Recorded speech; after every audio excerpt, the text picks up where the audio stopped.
समस्तीपुर जिला के हसनपुर प्रखंड के उरा में हूँ, जहाँ पे 108 कन्याओं का निःशुल्क विवाह करवाया जा रहा है। और दोस्तों, आज समस्तीपुर वासियों के लिए काफ़ी गर्व का पल है कि 108 कन्याओं का निःशुल्क विवाह करवाया जा रहा है। ऐसे में जो भी गार्जियन, जो भी लड़की के गार्जियन सक्षम नहीं है अपने बेटी के अच्छे से शादी करवाने के लिए, उन सभी गार्जियनों का कहीं ना कहीं, उन सभी माता पिता का सपना यहाँ पे पूरा किया जाता है। क्योंकि जो भी लड़की लड़का का यहाँ पे शादी होता है, हिंदू रीति रिवाज के तरह यहाँ पे शादी किया जाता है। और सबसे बड़ी बात है कि भाई 108 कन्याओं का यहाँ पे शादी होता है। और यहाँ पे देख सकते हैं सारे वर वधू यहाँ पे बैठे हुए हैं और कुछ ही क्षणों के बाद यहाँ पे सभी का विवाह करवाया जाएगा। और यहाँ पे देख सकते हैं, हम थोड़ा जूमिंग करके दिखाना चाहेंगे, जितने भी वर वधू है काफ़ी खुश लग रहे हैं। और कहीं ना कहीं खुश इसलिए हो रहे हैं क्योंकि अपने से कहीं ना कहीं उतना सक्षम नहीं हो पाया था जिससे शादी करवाता अपना खुद का एक अच्छा रीति रिवाज में। तो यहाँ पे कहीं ना कहीं उन लोगों का सपना पूरा हो रहा है कि ऐसे में यहाँ पे शादी करवाया जा रहा है। कहीं ना कहीं वो हर गार्जियन खुश होगा जो अपने बच्चे को अच्छे से शादी करवाना चाहते होंगे। कहीं ना कहीं यहाँ के कमेटी को भी काफ़ी धन्यवाद देना चाहिए कि इस तरह का कार्य कर रहे हैं हमारे समस्तीपुर के हसनपुर प्रखंड के औरा में।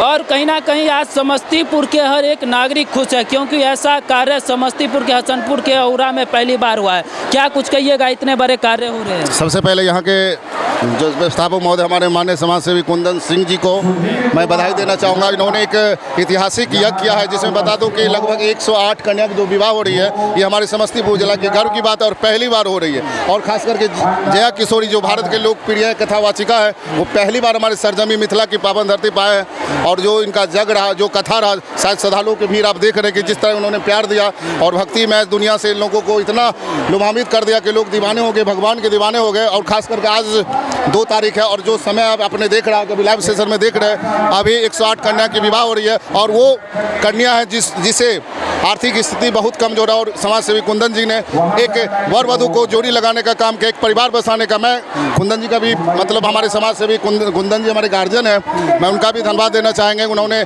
इतना बड़ा जग किया और खास करके 108 कन्या के विवाह करवाया, ये वास्तव में एक इतिहास के पन्ने पे लिख रहे हैं। क्या कुछ यहाँ पे जो भी वर वधू है, वर को क्या कुछ मिलेगा यहाँ पे शादी होगा तो? और सबसे बड़ी खुशी बात है कि 108 कन्या, वो 108 कन्या है जिसे सब कुछ में दिक्कत। आज इतने सारे माता बहनें आए हुए हैं, हमारे गार्जियन स्वरूप आए हुए हैं, तो शायद लगता है कि उन कन्याओं को आज ऐसा नहीं लग रहा कि मेरा परिवार छोटा है। उनको गर्व होना चाहिए। आज हमारे शादी में इतने लोग आए हुए हैं, खास करके लाखों की तादाद में हमारी बहनें आई, माता बहनें आई। इनका प्यार इतना है कि आज इतने लाखों लोगों की भीड़ लगे उनकी शादी में उपस्थित होने के लिए। और क्या कुछ आप लोग सोचते हैं, क्योंकि समस्तीपुर से अगर आप हैं तो आपके मन में एक सवाल उठता है कि भाई 108 कन्याओं का निःशुल्क शादी करवाने का क्या तात्पर्य है? क्या कुछ ये कार्य, शुभ कार्य कराने के पीछे क्या कुछ है? देखिए, सबसे बड़ी बात है कि हर जगह जग होती है, लेकिन अपने इधर सुने जाता था कि 2-3 महीना से पहले काफ़ी जगह जग हो रही थी। हमारे समाज सेवी कुंदन सिंह जी ने ये भी इन्होंने सोचा कि क्यों ना हमारे क्षेत्र में हो। और सबसे बड़ी खुशी बात 108 कन्या जो विवाह किए, शायद मेरा भी दिल गदगद है कि इतनी बड़ी समाज सेवी हमारे क्षेत्र और हमारे अनुमंडल में, भगवान करे खूब तरक्की करे, आगे बढ़े। ऐसे समाज सेवी को इस दुनिया में रहना बहुत जरूरी है। समस्तीपुर के हसनपुर प्रखंड में पहली बार ऐसा हुआ है। समस्तीपुर में, मिथिलांचल में पहली बार हुआ। समस्तीपुर जिला कह सकते हैं, मिथिलांचल में पहली बार हुआ। कहीं ना कहीं सबको धन्यवाद देना चाहिए इस मेला, इस यज्ञ की कमेटी को, क्योंकि हमारे समस्तीपुर के हसनपुर में जहाँ तक हमें पता है पहली बार ऐसा शुभ कार्य हुआ है। तो निश्चित रूप से इस वीडियो को शेयर कीजिएगा, हर समस्तीपुर, हर बिहारवासी को पता चले कि एक समाज सेवी, एक कार्यकर्ता वो कर सकते हैं जो एक गरीब लोगों का इच्छा होता है।